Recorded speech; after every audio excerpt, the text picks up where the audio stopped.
Welcome to the Secure Connections podcast, brought to you by Iotssa, the Internet of Things Security Services Association. I'm Brian Sherman, co-host of today's podcast and content director for Iotssa. And joining me today is my cohort, Tania Shepard. Good day, Tania. Hi, Brian. How are you doing? I'm doing fantastic. How are you? Well, I am fab. It is October, our month, as I'm sure you're going to tell everybody. It definitely is. That means it's the scariest of all months, Cybersecurity Month.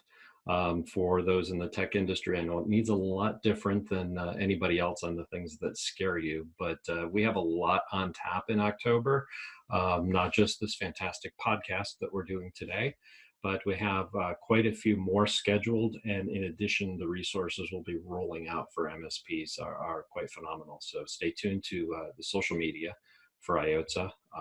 We'll have some special things to be able to share with you to help build your MSP security practice.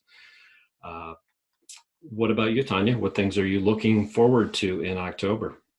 Well, I'm certainly looking forward to this podcast, and as you queued it up, really helping the MSPs get some more of their security practice going. And Jazz, for you to introduce our very special guest, who's going to tell them all sorts of fantastic ways for that to happen. So that's where I'm coming from today.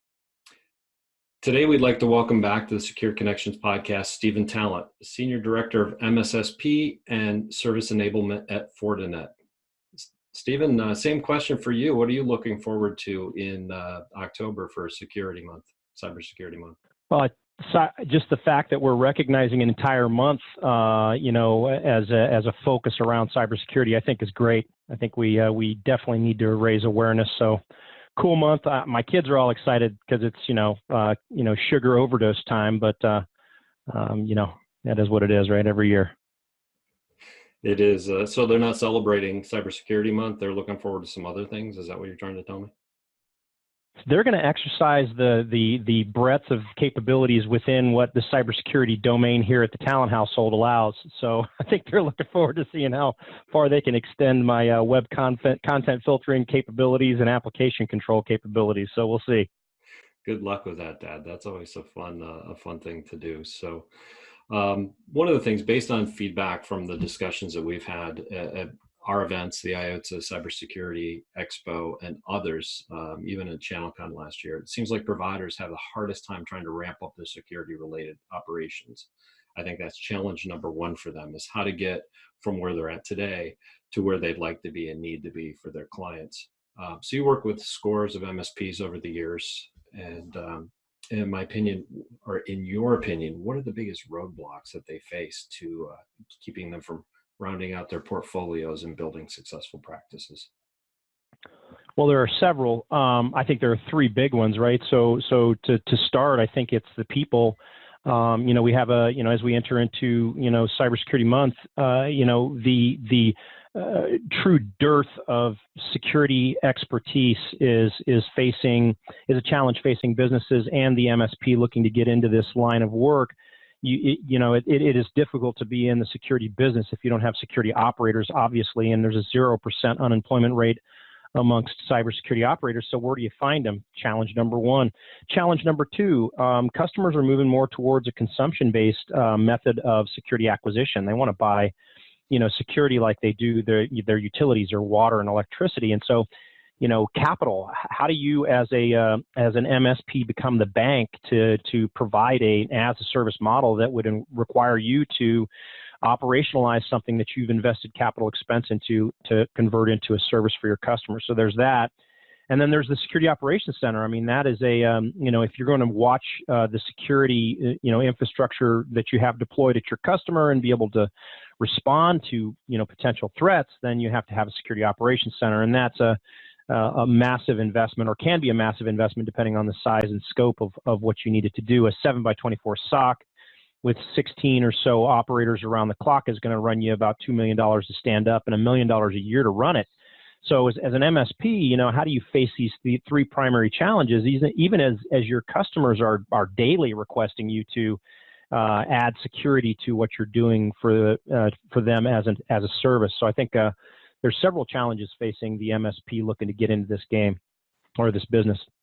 I'd like to drill down into all three of those because they're all very, very crucial. So I'll sort of go backwards because you ended on SOC. Can you talk a bit about the difference between SOC and NOC to start very pedestrian for everyone? Because I think most people are, I mean, for me, certainly familiar with, we've been talking NOCs for years. That sounded funny. And now we're going to the security aspect of it. What's the difference there, Stephan? Well, the Network Operations Center really is its primary function is to ensure the network for the customer is operating, right? So it's set up to watch the connectivity between locations, between different points in the network, and be able to have notification and alerting for any types of interruptions. So if the network is broken, the business isn't functioning. So that bred the requirement to watch the network around the clock to ensure that functionality is up and running. The Security Operations Center, and a lot of times there's a separation of these two functions within a business, and the Security Operations Center is really looking at the security infrastructure and responding to threats, particularly as opposed to interruptions. Those two functions are becoming more closely tied together, though, as the network and the network-attached devices within the network are becoming a part of the security problem. So I think those two are coming together, but traditionally the NOC and SOC have been separate functions, and as a result of that separation have been, in many scenarios, a challenge to correlate and mitigate threats that could, basically cross over those two domains of control. So Network Operations Center is designed around making sure the network is up and running for the customer and then responding to any network interruptions in a proactive manner.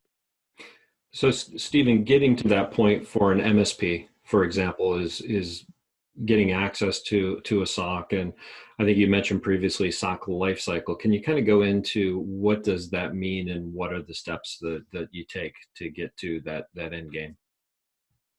Sure. So I think for one, the aspiration needs to be there, and when I say that, I say that at a high level within the business. They have to, the partner needs to recognize, okay, we need to do this. We're going to do this. Let's start to align resources for that. So that aspiration starts action.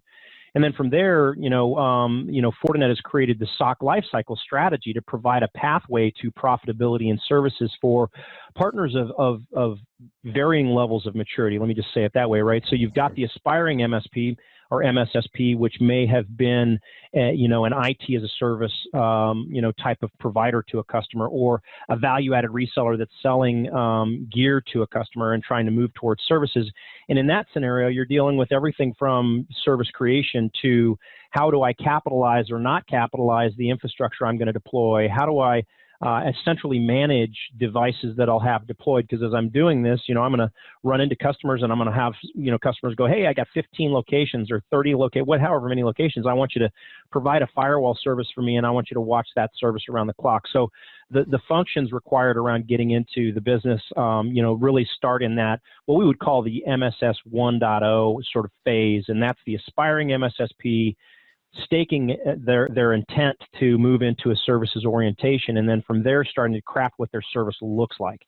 I think that's probably the first phase of things, and in that phase we have different methods to help that partner move from left to right, and that is hardware as a service programs available through distribution that allow them to consume the Fortinet technology as a monthly fee, which they can then in turn mark up and add their services margin to, or services cost to, and then bill the customer.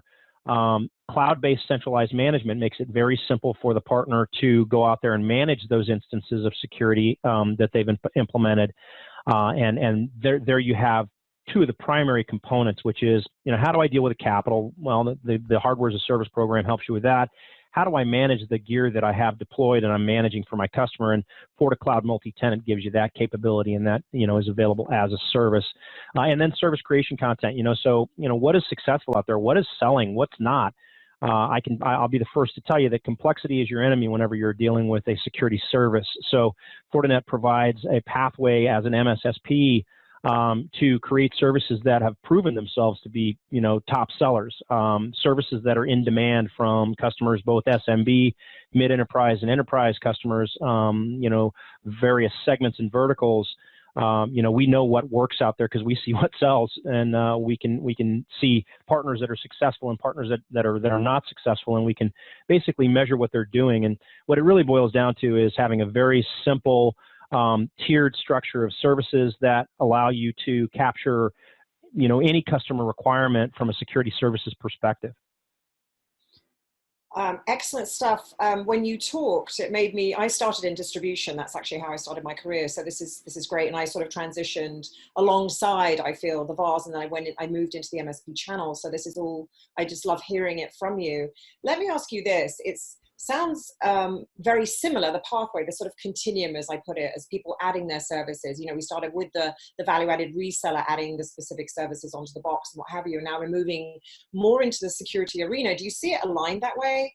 And more importantly, if you're not quite there yet as an MSP, how are they going to get there? Is it, and I genuinely don't mean this as just a plug, but obviously Fortinet is an enormous force helping these MSPs add to their security practices. Alongside these offerings, are there training programs? How does one get up to speed? Yeah, so I think that what it starts with, and this is, I myself actually, have gone out and got and brought on a golf instructor. So I went and I got the validation from the wife that I could go make the spend, and I actually, after 20 years of being a hacker, went and actually, brought on some help. And so my instructor is a scratch golfer, so he's super good at golf, and he's really good at training, and he's really good at identifying weaknesses and helping to build strengths around those weaknesses. And I think it's the same thing for an MSP looking to get into this business: is find a vendor that is hiring people with experience that can help you grow your business. You're not going to expect a 16-year-old kid to teach you how to drive a Ferrari, right? Or to drive safely, for that matter, right? So you're going to look for somebody with experience and a long track record of driving safely. I have a 16-year-old. Racing cars. Yeah, driving safely, for that perspective, right? So I think that what Fortinet has done is we have hired people with experience operationally in managed security service providers, successful ones, right? So that is my hiring methodology within my team, and what we do is we seek out excellent operators that have proven themselves within operational MSSP operational environments. So what that means is that you're dealing with someone that actually understands the business, as opposed to someone that understands the technology and is going to try to help you sell more of that technology. I think there's a key differentiator there, and Fortinet has made a massive investment in bringing on MSSP operations personnel, folks that have experience in service creation, go-to-market support, operations, automation, multi-tenant management, and the like. And I think that's what, if I was an MSP and I was looking to get into the game, that's what I'd be looking for. Outside of that, you can go try and hire or find consultants to come help you do that. There are other ways to do it, but I think that what Fortinet has done is really, made the services industry much more approachable for MSPs, and doing things that were not available when I was a managed security service provider and starting out. So really looking to create programs that enable partners to move down this path. There's just a massive opportunity out there. So it's not like we're in a situation where there's only so many customers. There are customers left, right, and center looking to outsource and hit the easy button for security. And there are 60,000 MSPs out there in the United States or North America generally that are addressing, the SMB, the mid-enterprise, and the enterprise businesses, and are really that easy button traditionally for many services that businesses rely upon. And security should be the next one, so that we can really improve the security posture of businesses today. I'll complete that statement by, the fact of the matter is that, 78% of small businesses that are breached are out of business within 18 months of a security breach. These, tens of thousands of MSPs out there are directly serving that SMB community. So massive demand for capabilities and improved security, and a massive opportunity, I think, for the MSP community to do the right thing and do well while doing good, if you will. Now, Stephen, one of the other aspects you mentioned in that group is finding the resources, the people. Obviously, scaling their business, they may see you've got clients that have this problem. We have different clients that have security needs to be addressed. bandwidth is going to be a challenge. Obviously, there's some other ways as far as partnering, but building their own type of practice.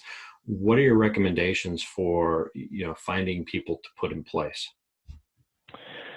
Well, in 2013, I created the veterans program here at Fortinet. And to this day, now we have a Marine Corps Master Sergeant running that program, and what we've been able to do with that program is capitalize on the fact that 250,000 men and women are getting out of the military every year, and there's a 0% unemployment rate amongst cybersecurity engineers.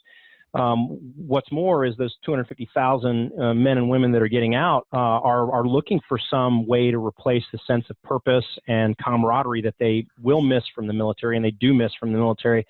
And the cybersecurity industry really represents that. What we have seen over and over again is that when we bring a military, transitioning military operator into the cybersecurity space, they feel like they're replacing their function, their purpose that they had in the military in defending the infrastructure or defending their own personnel, the United States or the country, if you will.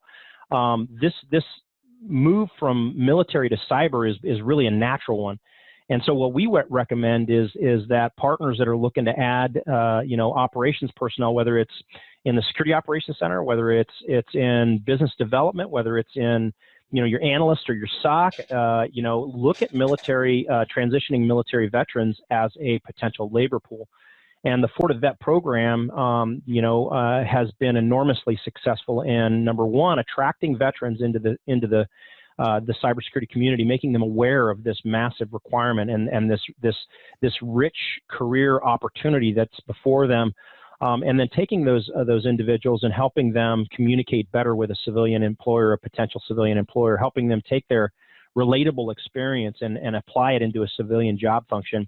And as a result, we're getting 2 to 3 veterans hired a week out of this program. So it's proven itself to be successful. It really makes it easy for the employer to understand what military experience applies to in a civilian type of a role as well. It makes the transition to cybersecurity much more approachable and relatable for a veteran.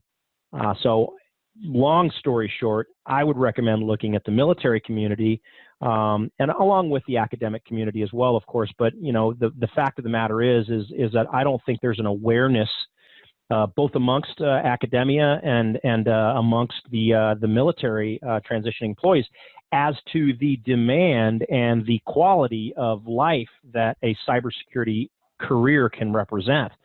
I mean, if you're concerned about dealing with the cyclical economy or what have you, cybersecurity is always hot. I mean, you're always going to need cybersecurity, and knock on wood.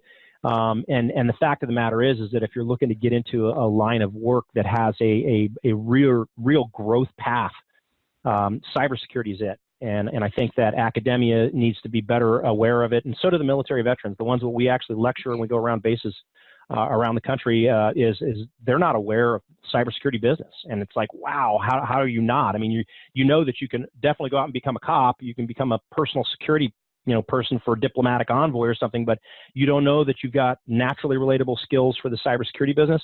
So we're working hard to increase that awareness so that the partners can go out there and capitalize on that massive potential labor pool. I love this. I just want to say thank you so much. My father-in-law was a veteran, amongst other people in my family, so I'm loving hearing this program. And before I move on to some of the more technical questions, can you tell us how long basically the transition is if someone is coming out of the military? And I'm sure it probably depends on what they were doing there, but for them to get up to speed, for them to be marketable for you, as a cybersecurity engineer, for example. So what happens in the United States, and this program is available in the U.S., Canada, the UK, and Australia right now.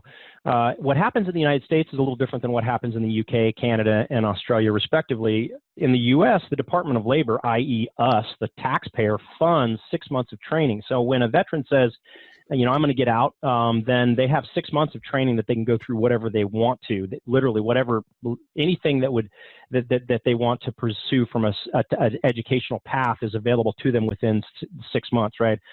So what we recommend is when we talk to them early in that process, which is where we try to get them right at the beginning of that 6 months, because not all military veterans are working in cyber, obviously, right? So you have to kind of give them a clue that, hey, here's what you can do with this, and here's the pathway for that.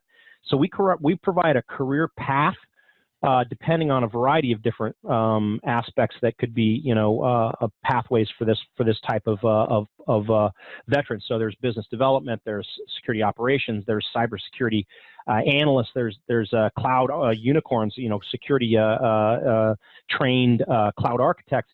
So there's all these different pathways, and what we basically do is say, hey, look, start with a set of certifications to get yourself rolling. So Security Plus, Network Plus, Amazon Cloud Architect, Fortinet Security, NSE 4 and 5, and then basically we help them build a pathway of education that by the time they exit 6 months later, they've got certifications that are in demand from the employer's perspective, and just make them highly marketable because, regardless of where that partner sits in the vendor ecosystem, there's going to be requirements for technical certifications to maintain status with whatever vendor it is. That's the way it works, right?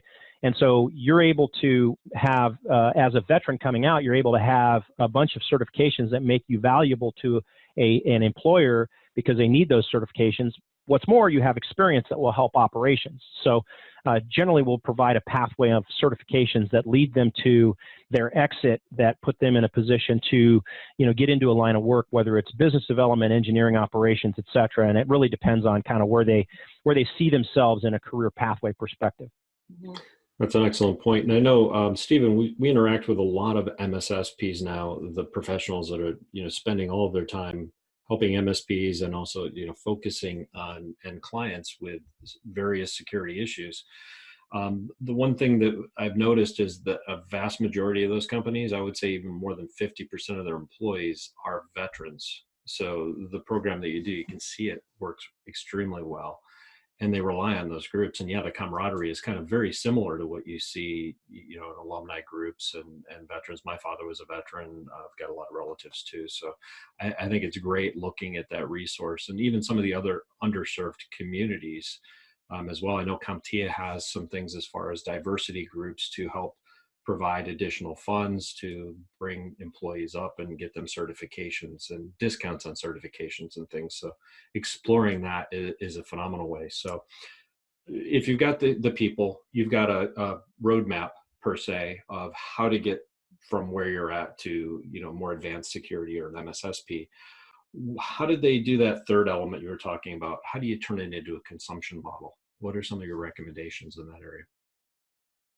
Well, first off, let's state the shift in the business today. I mean, for example, I used to go to Vaughn's and buy razors and all of the accoutrements to shave this beard, which isn't shaved today. But basically what I've done is I've completely shifted to a consumption-based razor blade acquisition model. So the razor blades just, they land on the front porch, at prescribed periods of time, and that's the way I consume, razor blades. Well, businesses are looking at that as well. I mean, they want to move down that path, and you can think of 1,000 other examples. I mean, subscribe and save on Amazon, so Amazon Prime, right?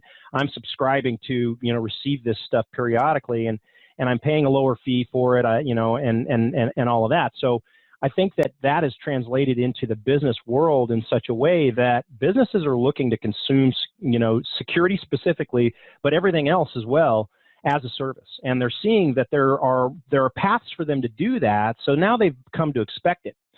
And so as a result, the MSP needs to convert what they do. And the big reason that MSPs are so popular for businesses is that they're providing IT as a service. I mean, they're able to provide a smart human or smart humans in a consumption model. I mean, that's what an MSP does. And sometimes they'll actually take the kit that they're deploying, whether it's computing infrastructure or what have you, and they may even convert that into a monthly fee or a subscription model. So MSPs get it, and they've been delivering different aspects of that kind of function to the business. Security is no different, and I don't think it's really going to be lost on the MSP as to why it's important for them to create a consumption version. But literally that becomes a challenge, right? So when I was in the MSSP business, we had money in the bank. We were fortunate from a business perspective. We had some very strong financial management within the company. So we had the ability to make the investment to go buy, we'd get a 100 location deal and we'd go buy 100 NetScreens or 100 Junipers or 100 FortiGates or what have you. And then we would own that stuff and we would take our return on investment over a period of time, and we would decide what our monthly fee is going to be based on when we wanted that money back. Nowadays, you know, that's a challenge for an MSP. They may be saving their capital for strategic investments or go-to-market efforts, or, you know, a variety of different things that can be cash, you know, intensive. And being the bank for the kit that's required and getting your money back over time is less and less attractive whenever you consider all of the demands on the business. So what we've actually done through distribution, and Tania, you can attest to how distributors are consistently looking to add value to their customers, partners. We've basically created a program that makes the entirety of the Fortinet kit available as a monthly fee and very cost effective. So it sounds like a lease, but it's not. What it is it's actually a flexible financial model available to our partners to leverage a line of credit as a partner, as an entire partner, not individual customer, that they can consume kit on an as-needed basis and get it as a monthly fee. So we call it profitable in month one, because if you're going to be the bank, and you know, there are definitely use cases for being the bank. If you're going to be the bank, you're going to get your money over time, and your margins are going to be fairly high on a 3 to 5 year contract term. But you get your money back in 9 to 18 months, depending on what your monthly fee is. Well, with the hardware as a service program, you're profitable on the hardware right out of the gates. So you don't have to get your ROI over time. Over a 3 to 5 year contract term, you're going to probably end up making more money as when you be the bank. But then again, you deal with what's the cost of capital. If you have to outlay capital you have in the bank that you want to use for other things, what's the impact on the business there? So what we've done basically is made a very flexible way for partners to acquire kit and consume it in a monthly fee basis that they then in turn manage and bill their customers on a monthly basis. So it's basically buy how you sell from the MSP perspective. It's absolutely smart. Just moving the CapEx to OpEx for a start just has so many good financial ramifications. And it does make sense for the whole product offering you're doing. Excellent stuff. I'd like to transition to talk a bit about technology, because that's obviously moving literally at the speed of light. We've come from cloud computing. There's so many security software programs out there, obviously employing the MRR model, but now we're looking at AI, we're looking at big data analytics, we're looking at multi-tenant automation and these kinds of things. How do we address that? How do we learn, and how does it apply to the security you know, infrastructure in general, Stephan?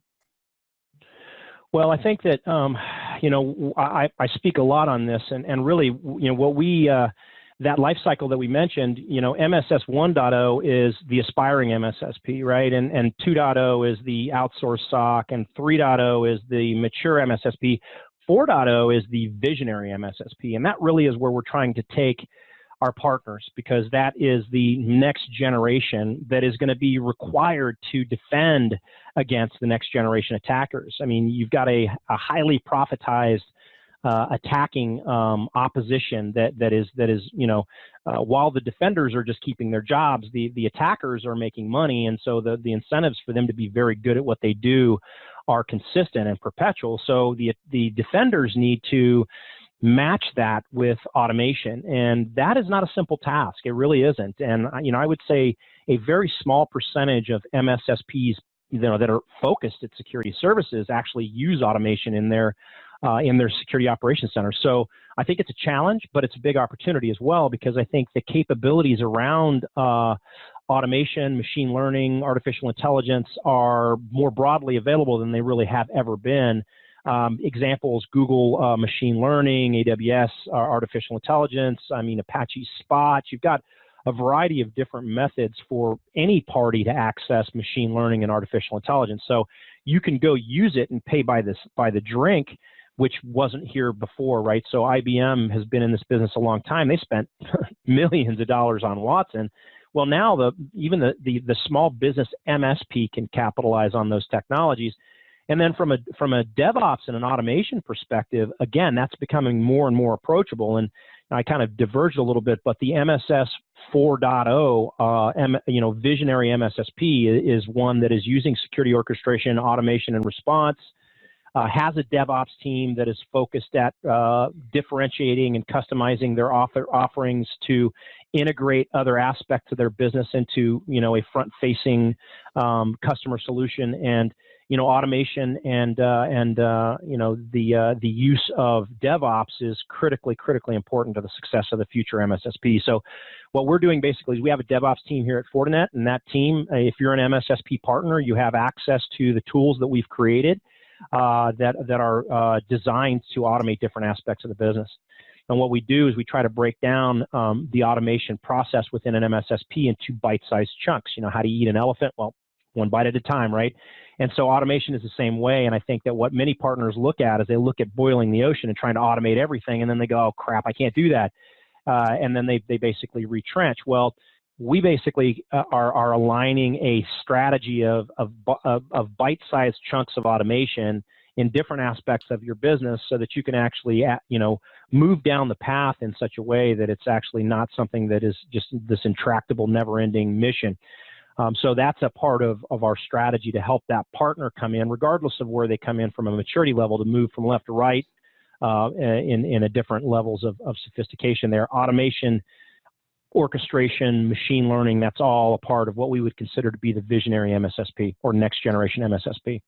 And would you say it's regardless of customer? Because essentially, at the end of the day, these MSPs, MSSPs do need to move from 1 to 4. And even if they may be focusing on rather small businesses versus small medium, would you say, in your opinion, is it applicable in the small medium enterprise world? Is it, like I said, or should they really be learning this anyway because it's going to come down? Basically, it's coming down the pike. Let's get prepared. My question to that partner would be, how important is profitability? Right. So when you have human beings doing manual aspects or tedious, mundane aspects of security, you're bleeding money, right? So those people aren't getting paid in beer and peanuts, so you're paying them to do things. And if you can automate what they're doing or parts of what they're doing, you're saving yourself money and you're improving your likelihood of being profitable. So there's the financial side that automation is important. And then on the security side, the attackers are moving fast. I mean, literally, really fast. So your response times need to be really fast, not human speed, but machine speed. And so there's the financial and the operational aspects that are really driving it. And Tania, to your point, it's not an if, but when. I mean, you're going to have to do this. And I think that the market and the players that are entering into the market that are providing as a service methodologies around automation and whatnot are understanding that this is a requirement for businesses large and small. So even if you're an MSP that focuses on small business, you care about profitability, you care about protecting your customers, and eyes on glass is not no longer as effective as it used to be in mitigating risk. Yeah, it's overwhelming. I think we tend to not pay as much attention to the fact that the cyber criminals are employing some of the same technologies, just the opposite, coming after businesses, and that's not going to abate. If anything, they're getting, to your point, faster and faster, and the defenses have to get faster that MSPs are providing too. So it's an interesting time. It's a scary time. Well, it is Halloween coming too, but with that point, before we close out the podcast today, do you have any final recommendations for MSPs on, aspiring? You mentioned aspirations. What's your first recommendation? I have an aspiration to do more, to be a cybersecurity specialist, to be an MSSP. What's the next step? I would look up the Fortinet SOC Life Cycle strategy. Google it. You'll find a bunch of different publications. It is a best practices process. It is a strategy and an infrastructure that helps partners incorporate best in breed security technology. I would be very seriously looking at my vendor stack if I'm an MSP and understand that you can't be all things to all people. So pick your vendor stack as sparingly as possible. Cobbling together, 15 to 20 different best-in-breed security vendors is not the way to go. You're never going to make money doing that. You need to standardize on a small set of vendors, and ideally, vendors that are communicating back and forth, threat intelligence aspects and automation aspects. So you're really going to want to limit the number of vendors you have and have a very clear path with milestones as to how you're going to measure your KPIs as you go along the way. What are your key performance indicators that your strategy is moving down the right path, whether it's just the realization and development of the strategy to the actual, making the strategy operational. You're going to want to be able to measure what you're doing so that you know what your success is and where you need to make adjustments. So I would say look up the SOC lifecycle strategy. I think it's unique in the industry. I come out of the MSSP space, so I'm not a Fortinet shill entirely. I really strongly believe that we're doing the right thing for partners that want to get into this game, because we think that rising tides rise all boats, and the tides that are rising right now is the demand for services and consumption models around security services specifically. Very good. Tania, any last thoughts to add? I do. I just have a final sort of quick question for Stephen. I find you have such a refreshing approach. I love your analogies. We've played golf today. We've been shaving. We've done all kinds of things.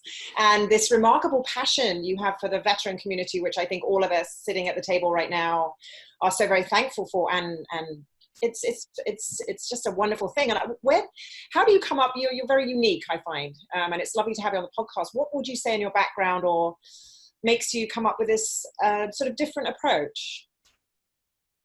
Well, I think as hokey as it might sound, being a Navy brat and moving around a lot, I think had a discerning impact on my life and the way I look at things.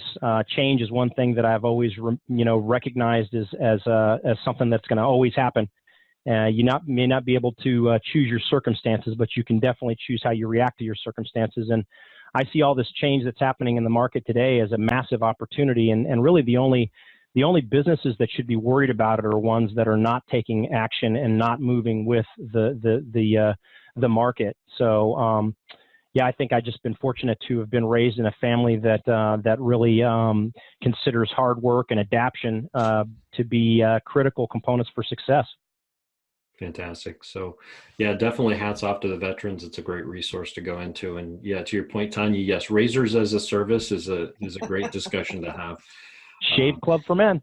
You got it. I mean, everybody's capitalizing on that model, so it's awesome. But on behalf of Iotssa, I would like to thank today's guest, Stephan Tallent from Fortinet, for joining us, and for all of you listeners for tuning in. Have a fantastic day, and stay tuned for our next episode of the Secure Connections podcast.